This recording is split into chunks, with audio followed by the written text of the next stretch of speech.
My name's Phillip Green. I live in Portsmouth. I'm a support worker with learning difficulty adults, which, strangely enough, I used to teach when they were a lot younger. It's called long-term care.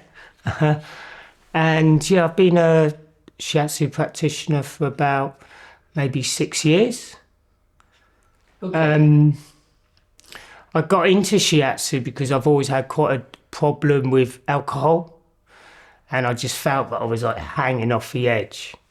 And when I was at university, I done the Shiatsu club, and I just remembered how it made me feel and how much energy and it gave me. So I found this course and at the Brighton Society, and it helped me climb off that ravine back into off a slippery slope, so to speak. I think, as one of the leading teachers said, Annie Quiet, you're only good at Shiatsu as your own practice. So you have to support your Shiatsu with something. For me, it's Tai Chi and Qigong. So it's not that Shiatsu is something that you just do on the mat as for the receiver. It's something that has the potential for you to take into the whole of your life.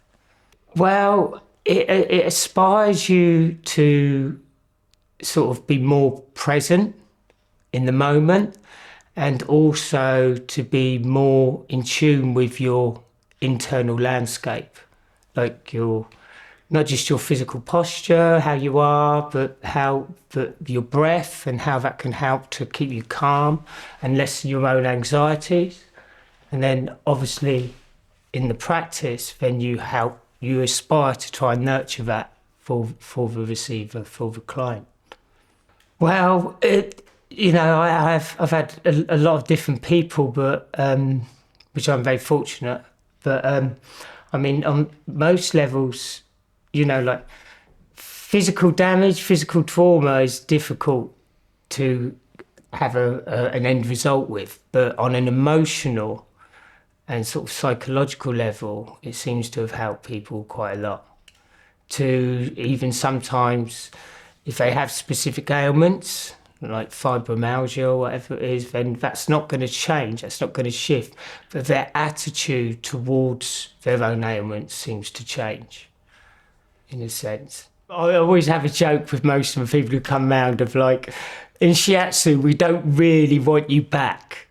We don't want you to be using Shiatsu as a crutch, to keep you sort of relying on it, We want to self-empower you so that you take control and ownership over your own life and make the right transitions or changes in your habits, in maybe your diet or exercise, encouraging you to do more exercise so that you don't come back.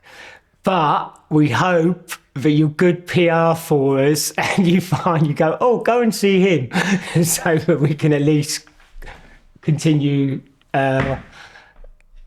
having people for Shiatsu, so to speak. Oh, like a butterfly, like a phoenix, which is one of my favourite Qigong exercises, the phoenix. But transformatively, it's been amazing,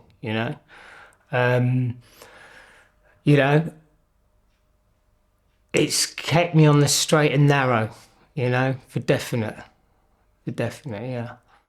Over the 3 years of training, of learning at the Shiatsu Brighton College, there was that emphasis on Qigong, which I've always dabbled with for, since the late 80s. But obviously my practice became more consistent, so to speak. And it's led me now to, my Tai Chi teacher has left, he's moved to Hull. So now I teach Tai Chi 4 times a week in Portsmouth after work. So it's given me, it's just generated a whole momentum of self-development, really.